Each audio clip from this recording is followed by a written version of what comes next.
have our next guest, John Talty, 24/7 Sports, CBS, and also an author, a published author as well. We'll talk to him about his upcoming book in the segment. But, John, you cover everything college sports, and this is a tumultuous time in a lot of things. In the last couple days alone, you've got the Jaden Rashada lawsuit, House versus NCAA getting ratified by conferences, and now Drew Weatherford and private equity trying to find its way in. How do you as a reporter look at kind of shuffling the deck and pointing your focus in the direction it needs to be in any given day so that you can kind of wrap your arms around it? It's hard, man. It really is. There's just so much going on at this point that I think you have to kind of pick your lane a little bit. So I'm fortunate that in our team we've got some great people that are taking on some of those stories that allow me to focus on other stories. But one of my closest friends in the business is Ross Dellinger, and he's just a monster. And I'm always amazed at how he's able to keep up with all of this stuff because there's just so much going on. I mean, like you said, we're only on Wednesday, and I think in some ways we might look back at some of these things we've experienced already as maybe the most impactful things that have impacted college sports in a while. So excited to see where the rest of the week goes. But yeah, you just constantly just feel like you're just kind of drinking out of a fire hose and just trying to keep up. No doubt about it. And yeah, Ross has been a maniac pumping out the stories from all over the place, all these various meetings and various topics. It's been fun to see that. You did a story that was very interesting, a breakdown on the money range for various positions in the transfer portal, which I think a lot of people found fascinating. You talked to a lot of the people involved, from the coaches to the agents, and I want to talk about that. But first ask you, in knowing all that you knew from looking at and writing that story, when you saw the Jaden Rashada news pop, did that come as any surprise to you? Some of the figures that were being thrown out, some of the arrangements that apparently were behind the scenes, just kind of what was your first reaction when you saw that sort of getting fleshed out yesterday?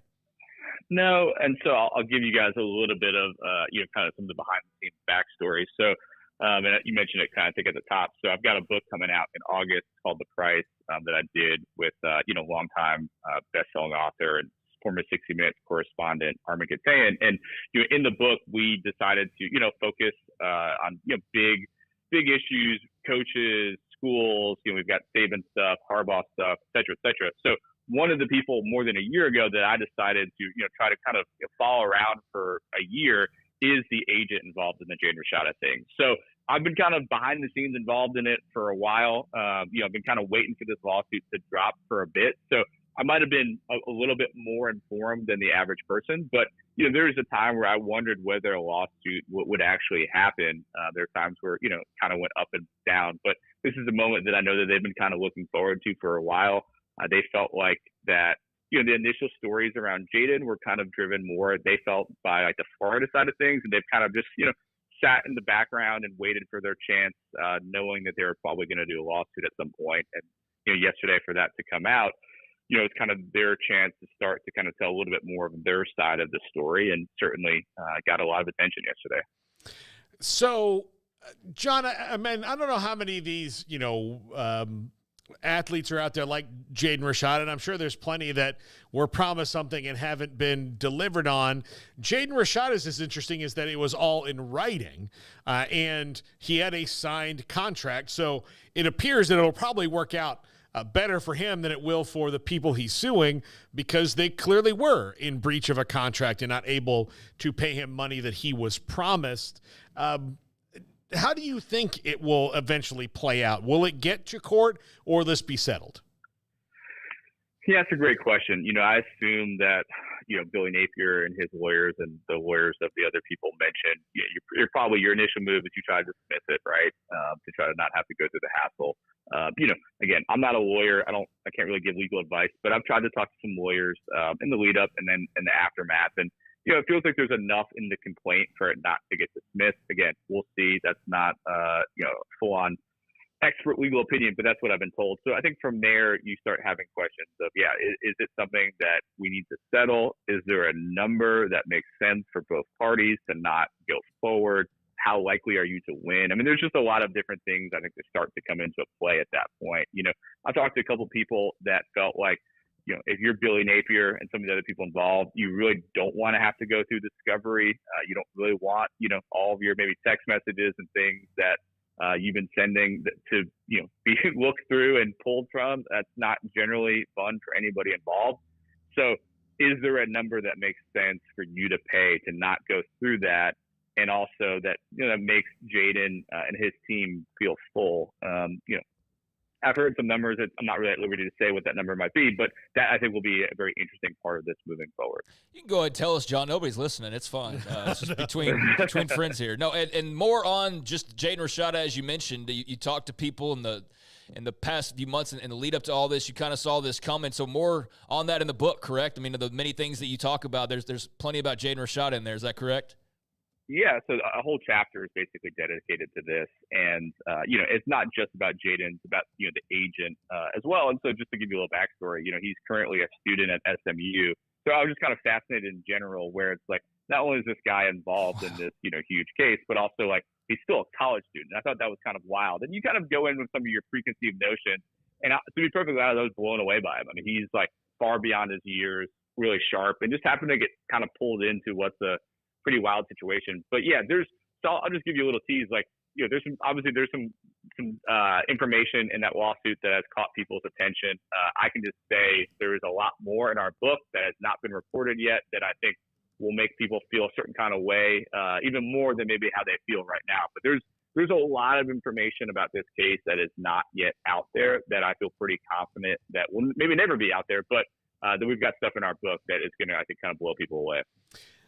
One of the interesting parts of your book is you've got some insight into JIm Harbaugh's last days at Michigan and how that went down. And it does, like, when it comes to winning at the levels or to competing and having alignment, president, AD, head coach. I don't think I was surprised because I kind of read it between the lines over the years between Ward Manuel and JIm Harbaugh that they always said the things that Michigan fans needed to hear, but it always felt uncomfortable. What can you kind of tell us about how at least JIm Harbaugh felt about that relationship?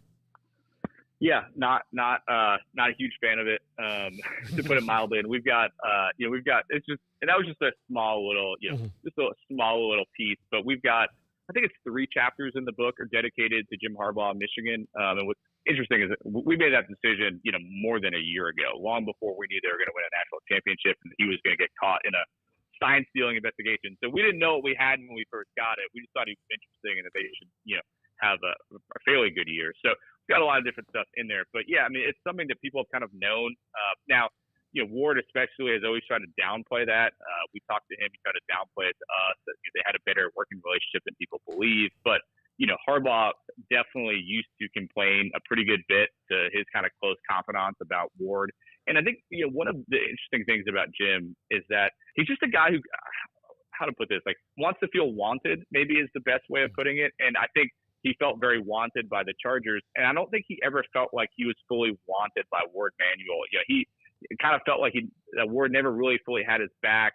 Didn't think that, he, despite all the winning and the fact that Ward, had to want to keep him, never really felt like Ward loved him. And I think that's something that, sometimes you get in your own head about it, whatever it might be. But I think that was part of the issue. And then of course there's just, multiple NCAA investigations that came up. And I think JIm felt like, he just didn't have the support that he expected from the university. And, that's kind of what helped drive him. Now, could he have gone to the NFL regardless? Definitely possible. But I think that was a huge driving force in him deciding, I don't need this anymore. I have an opportunity to go to this place where they badly want me. I think it's my time to go. 2024 Michigan, I mean, there's so many layers there of good, bad, ugly, what have you. Were you just kind of pinching yourself with the timing of some of these things? I mean, like you said, you didn't set out like the Connor Stallions news dropped and you're like, hey, let's go cover Michigan. So were you just kind of like kid at a candy store in some ways with all that was swirling around Michigan during that time?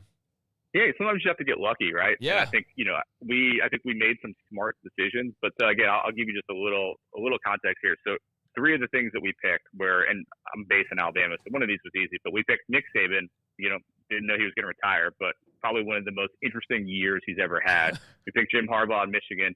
Then the other one, which at the time when we picked, I was like, I don't necessarily know how I feel about this. We'll see how it plays out. We picked Arizona, and at the time they weren't great, but then they've become a key piece in the Pac-12 imploding. And then Jed Fish has one of the most impressive coaching years that I've seen in a long time. People love him, and then he leaves, and they hate him. And so, again, you just have to try to make the right decisions. You never really know how it plays out. And, there are, not that I'm going to go into too many details, but there are other ones that we had started the process with, and, as time played out, kind of faded in terms of how much we wrote about them or whether they were going to be a chapter. So, there were some that we decided, all right, we're just not going to go down that path anymore. But, between Harbaugh, Saban, we've got a couple chapters on Jimbo Fisher, which that one, again, turned out pretty interesting. So we felt pretty good. But then, it's like a first world problem that, like, you then feel the pressure, like, all right, I have to write to a level that can meet the material that we had. And so that was, one of the challenges. But we feel really good about how things wrapped up, and we're excited for it to come out here in a couple months. Has Armin taught you the way to lean back in your chair in a powerful 60 Minutes interview that he's so good at when somebody says something that he's curious about? He is great at that, and I do feel like he's good at, like, I feel like I need the glasses too. I don't wear glasses currently, but I feel like you lean back, you kind of pull your glasses down a little bit. I think that's I need to add that to my my toolbox. I don't have those moves yet, but yeah, he is the master at that, and it has been cool just to some of the stuff we did separately, but some of it we got to do together. And it was fun to just kind of see him do his thing and just kind of how he goes about things. And he's a great interviewer. I can remember watching his Nick Saban profile he did, probably a decade or so ago for 60 Minutes. And I thought it was great at the time. And so it's been fun to do this with him. Oh yeah. He's got all the moves down, he'll like the lean up and get familiar and then lean back. As soon as I saw that, like, you and he wrote the book together, I did have questions about him just as a person in the media who interviews people. Like, I've always watched him, but man, he's so good at it. It's ridiculous. He and Tom Rinaldi live in, like, kind of a different world than the rest of us, when it comes to that. They're just so dang good at that part of it. What are your thoughts on House versus NCAA and how that's shaking out and how this will be received down the line, and anything that may come out of it that maybe is unexpected for the NCAA and the P4? Yeah, I mean, I think there are a couple of interesting things. I think one, and again, I mentioned earlier, I think Ross Owens has done a good job of documenting a lot of this. Like, clearly the smaller conferences have tried to rebel a little bit, and they lost. It didn't do anything, but you can tell they're not real thrilled about how much they're taking on of the House related payments. So that's something that's interesting. I think it further shows just how much this world is run by a few of the conferences, in particular the SEC and Big Ten. So that's part of it. I think this answers some questions that we have. I think it answers past questions, right? So you're paying people in the past. That makes sense to me. But I mean, I've talked to multiple people even today, and there are just still so many questions about what this means moving forward. Like whether that's, I think we all expect now a revenue share type model, but what that actually looks like, what does that entail? Very much up in the air. What place do collectives have in this world? Very much up in the air. So there's just still a lot of things that I think a lot of very smart people just still don't fully have the answers on. And hopefully we'll get those over the next, few months or so as we get, more and more information about what this looks like. But it seems like we're kind of answering one question, and it's a huge deal. I mean, the numbers involved, $2.7 billion. That's wild. But I'm most curious about what this has to then entail moving forward. No doubt. Yeah, it seems like solve one problem. There's five more that sprout from that somehow or another. But yeah, it's going to be fast. I'm sure Ross will have more on that very soon. That we'll all be reading. But John, you have the book, and very much looking forward to reading that when the time comes.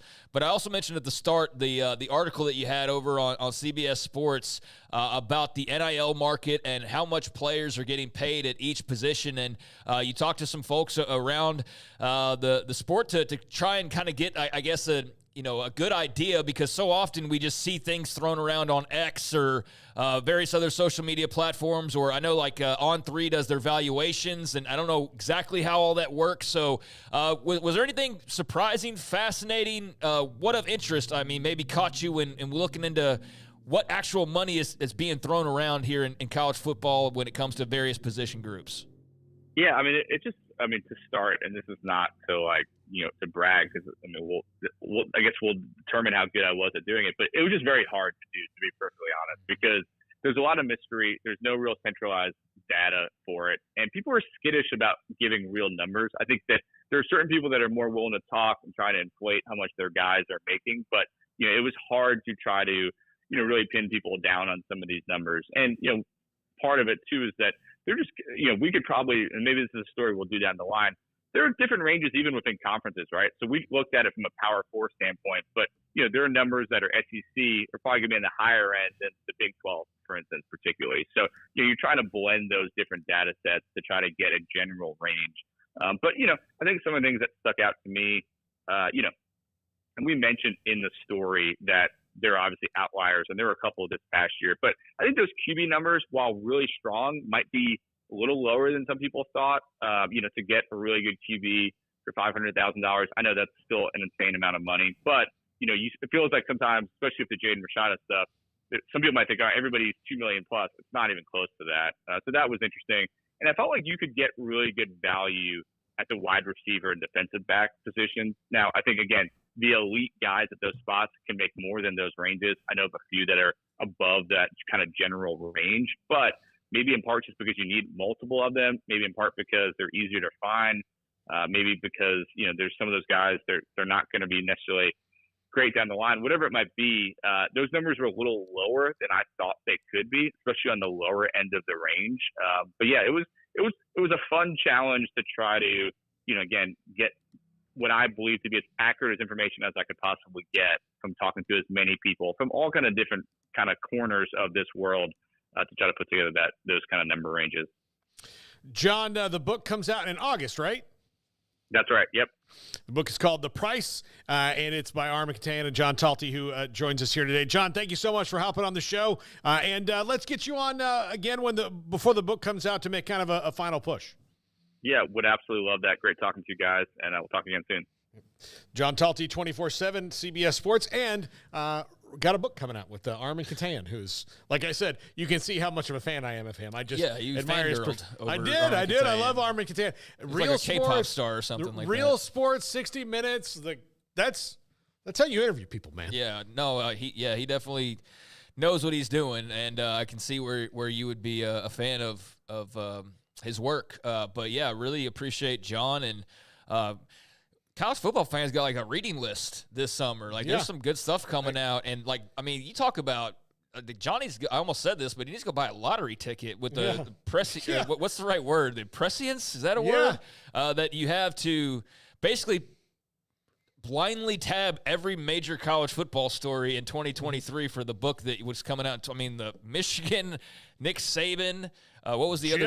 Jimbo. I know you were just, you had some guidance in trying to figure out what would be the most interesting stories. And as he said, there were some others that, kind of just, petered out maybe on their own. But I think you hit all the big ones basically with those topics. So yeah, well done. And that should make for a very interesting book, getting into the details of so many of these stories that garnered so much interest. But I also found the article on CBS about the portal and the price tags very interesting, because there is so much misinformation, and I'm sure at times accurate information, but it's hard to know which is which. And you see these valuations, and it's hard to know. I know there's a formula behind them, but I'm not a math major, so is that formula really accurate? It's hard to tell, because there's some guys you're like, he's worth what now?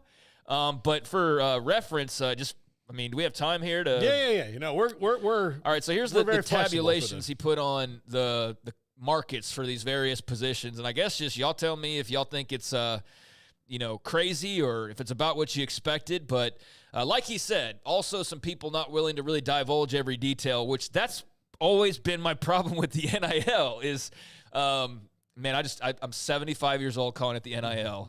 The NIL, but no, I know. But that's my problem, is that there's still so much shrouded in secrecy. And I get it, because you don't want to say we're paying $500,000 and now your rival knows what you're paying and so on and so forth. But for the quarterback market, a QB1, a Power 4 operator, said, most important playmaker in your team, most valuable, $500,000 to $800,000 for, I guess, a solid quarterback, let's say. And I think you could go to like $1 million. And he mentions Hugh Freeze, said, I can't go to $1 million when talking about going and picking up a quarterback. Because they had Peyton Thorne especially. So, like, everybody wanting Auburn to go get, like, a big splash. Like, they weren't going to do that when they've already invested in Thorne, and he didn't want to pay $1 million. Now, I'm sure if the right guy came along and your depth chart looked different, you'd pay $1 million. But I think that's probably – like his Liberty quarterback? Yeah, exactly. If he had actually been out there. Yeah, exactly. So, $500,000 to $800,000. Ooh-wee. That seems about right. I wouldn't be surprised at all if that was like the average, $500,000, $800,000. Yeah. Let's see here. Running back market, $200,000 to $300,000, which, I guess a Quinshon Judkins, Damian Martinez are a couple of the names mentioned. Damian Martinez was set to make $400,000 with Oregon State, and then he left for Miami. So I would think that he's making more than $400,000 by going to Miami. So he's a little bit on the higher range, as a Quinshon Judkins obviously was as well when he made the move. Wide receiver market, $75,000 on the low end to $300,000. O-line, $350,000 to $500,000. I can see where, like, Caden Proctor is making more than $500,000. But, I mean, for your typical arrangement of an O-line. To rip him away from his home. Oh, yeah. Like they did. Yes. He planted those roots so deep. O-line market, $355,000. D-line market, $250,000 to $600,000. Walter Nolan got more than 600. Oh, for sure. I think a lot of the guys in this cycle, he mentions too, like, it's great that he mentions a lot of them, like Dominic Williams, the big to-do that was there. Like, he probably is making way more than that. So, again, it fluctuates, but this is kind of the average. Not confirmed amount-wise, like we didn't get that, but Sonny Dykes on the show just last week was like, look, I mean, he had he confirmed this is a financial opportunity for him, and, we can't stand in the way of that. Yeah, I mean, it is what it is. Let's be honest about it. It's not, if it's all on the up and up, then what's there to be worried about? Linebacker market, $100,000 to $300,000. So that's kind of one of the lower ends, but well, there's less of them now. Yeah. It's not as big of a deal as it used to be. Right, exactly. But like a Will Anderson is who he points out here that was, probably making way more than that. High end, though, $600,000 for probably a guy like a Will Anderson. DB market, $120,000 to $225,000. Although a top end corner, elite starters are more like $250,000 to $400,000 range.